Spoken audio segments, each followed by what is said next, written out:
All right. So I saw a post where Jarvis, Jarvis, this Pela's girlfriend, a TikToker anyway, Nigerian TikToker, came to Gambia, and I think she came to Gambia on Thursday, either Thursday or Friday thereabout. I don't know. And I saw the post where she made a comment that this country is very, very hot. Gambia is very, very hot, and that she thinks that is why almost everybody here is black, in complexion. So people pick offense in that comment, and people started saying a lot of things. People even went to the extent of insulting Nigerians, calling Nigerians, that Nigeria is a poor country. I even saw one boy, I think one boy that is living where, one Gambian guy started saying also all manner of things, calling Nigerians Ashawu and all the rest. I think the insult, enough of the insult. We have taken a lot of insult from Gambians. The energy Gambians are giving Nigerians, if we are giving it back to them, to be honestly speaking, there will be no place in Africa where we will not be able to fit in ourselves in Africa. Gambians are giving Nigerians negative energy, and things that shouldn't be anything, people are taking it too personal. I see people commenting the guy, telling you, yes, say it, I trust you, you are saying the truth and all that. Listen, do you know what causes civil war? Do you know what causes problem? This kind of comment can cause very big problem. I'm not going to lie to you. The problem with Gambia is that the Gambia have never experienced civil war before. They've never experienced civil war, and civil war is not something anybody will call for or anybody will want to experience. It is very dangerous, and I pray that Gambia will never experience it. It's not good to experience. If I thought Gambia have ever experienced civil war, all these shenanigans, all these insult and all that to their fellow African brothers and sisters, they will reduce hand in it. I'm not gonna lie to you. I'm telling you the gospel truth. Most of the time this thing gets to us. We are human beings. We are human beings that has family as well, and we have where we are coming from. And no matter how bad Nigerian economy is, no matter how bad Nigerian system is, Nigeria is on 1 million times better than Gambia in everything. Comes to infrastructure, in everything. People started going to the extent of saying Nigerian currency is lower than Gambia economic currency. Do you judge economy by currency? I mean, I don't understand it. Your 10,000. Somebody said $10,000 in Gambia is 200 something thousand naira in Nigeria. But please, that $10,000, what can you use it to buy in Nigeria? Most of the time. The other time, I think sometime last year, sometime 2023, I went to the garage with my wife and my daughter. My wife is a Gambian anyway. My wife is a Gambian. We are happily married for the past 7 years now. We went to garage to fix my car, and in the garage, so the garage, they know me very well there. So the boss sent one of the apparently to come and meet me to collect something from me. I think we collect money to buy something for the car. So when the boy came, he said, Nyak. When he come in, Nyak. This is a boy that I'm old enough to be his father anyway. He's a very small boy. He said, Nyak.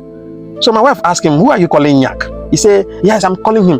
So my wife asked me, you don't know his name? You don't know what you're supposed to call, or bro or something. He said, yes, it's Nyak. Hey, you fucking foreigner. Started insulting and all that. I was surprised because they know me in that garage very well. I'm a very, jovial person. I'm a very happy person always. But to the extent, the guy provoked me, and I told my wife, just leave it. This is temptation. And because I was supposed to travel the next day. That's why I wanted to fix the car for my wife so that they don't have any interruption. So I told my wife, leave this boy is an agent. Is a temptation. Just leave him. So my wife left him. I felt deeply bad. I told my wife, if I'm in Nigeria, this small boy will never look at me and call me foreigner. But these are the things, the prices we pay in our own continent. This is the problem we have in Africa. We have discriminated ourselves so much, and we have hated ourselves so much that to the extent we have been blindfolded by hate. We have been blindfolded by hate. You can imagine a Gambian calling Nigeria a poor country. I mean, sometimes I keep wondering where people are reasoning from. Are they reasoning from their brain or from somewhere else? How on earth can a Gambian call Nigeria a poor country? Nigeria is 250 million in population, if you don't know. And most of these guys are not informed. They are uninformed, and most of them are ignorant, that is, driving by ignorant, and most of them as well don't even have a passport. And the worst part of it is that the main guy that even made this comment is living in Europe. And I mean, most of it, these people don't know that we are human beings, and they don't know that we also have family and we have feelings, right? The energy that they're giving to us, if we start giving it back to them in our country. I know where Gambians are living in Nigeria. Gambians are living in Orile, Agoda, Surulere. I know where they are living, and what they do there is they ride Okada, and some of them do shoemaker. We call them Abuki and all the rest. But that is not where we are even driving to, because we are all Africans. We're all black. So why the discrimination? Why the hate? Why acting like as if you have personal vendetta with Nigerians? This thing is not funny. What I'm saying is not funny. On Friday, I went for a meeting. I didn't go with car. On my way coming back, I took a bus, and the bus dropped me at the Gambia junction. No, before the bus dropped me, I gave the bus driver $100 to give me change.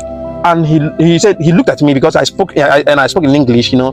So when he heard that I speak English, he said, "Mr. Man, I don't have change. I cannot be driving and give back change." This is a small boy as well. This is like a boy of 27 years or 25 years. So when he said that, I say, maybe he's angry, maybe somebody provoked him. But at the same time, he was giving other people change, but he did not give me change. I did not insult him. I did not ask him for the change in a very bad manner or rude manner, you know, just because he's had me speak English and you know that I'm a Nigerian. So when we get to Senegambia Junction, I told him, "Bro, can you give me the change?" He said, "Mr. Man, I told you I cannot drive and be giving change." Wow. Now I lost my cool. I told him, "Bro, can you give me my change?" That is what I'm asking. He said, "Calm down." I said, "I cannot calm down if you don't give me my change." But when people started telling him, "Bro, but you are the one in provoking him, giving me change," you know, or you talk to him nicely, and so he got ashamed and he looked for my change and gave to me my change, and I lied down from the car, and I felt deeply bad. I felt these are the things we go through on a daily basis, and not just only me. A lot of Nigerians have been going through this kind of thing, and I keep wondering, where is the unity that we are even talking about in Africa? Where is the love that we even profess to always? Where is the united? I mean, if this girl insulted, if you feel like the girl insulted your country, why not insult the girl back than generalizing it and be calling Nigerians name? You know, Nigeria, first of all, Nigeria is a 250 million in population. It's 250 million in population country, and one state in Nigeria alone, one state in Nigeria alone is about my state. My state alone is about 5 million or 5 point something million. That's Abia State, right? Lagos State alone is about 24 million in population. Now you are judging Nigeria is a poor country. Nigeria is a this. Nigeria is that. Do you have the idea that Nigeria, Lagos State alone, is wealthier more than Spain? Lagos State is more richer than Spain. Do you have that idea? I don't know. Go and make your research. The revenue Lagos State generates every month is much more than what Spain generates every month. I don't know if you guys know that. Now, I'm not going to be talking about Lagos State.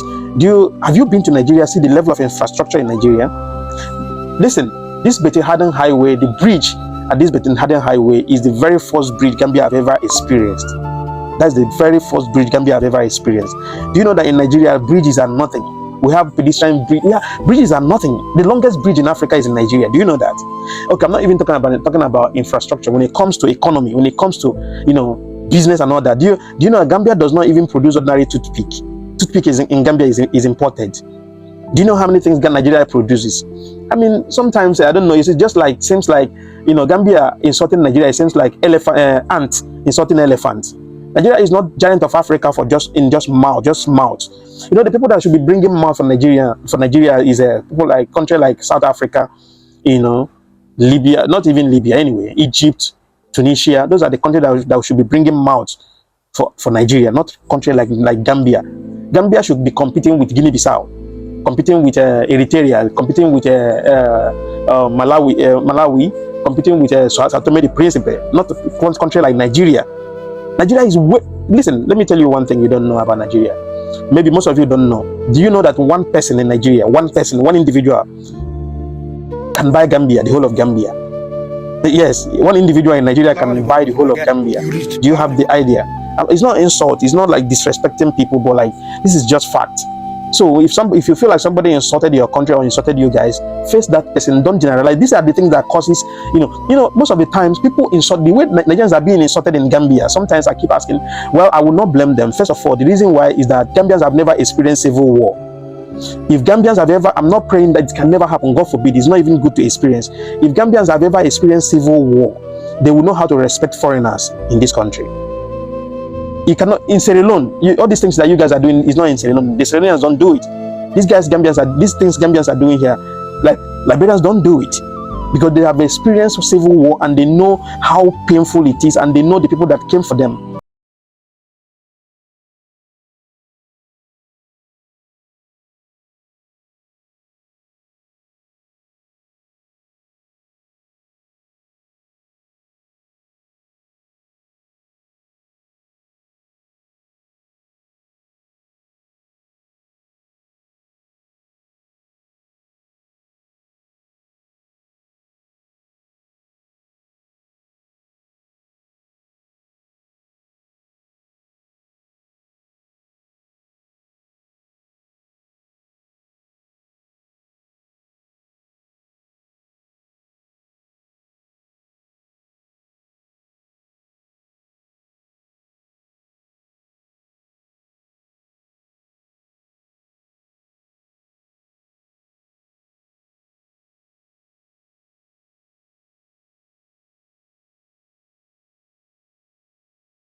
Assalamu alaikum warahmatullahi. Guys, you reached. Assalamu alaikum.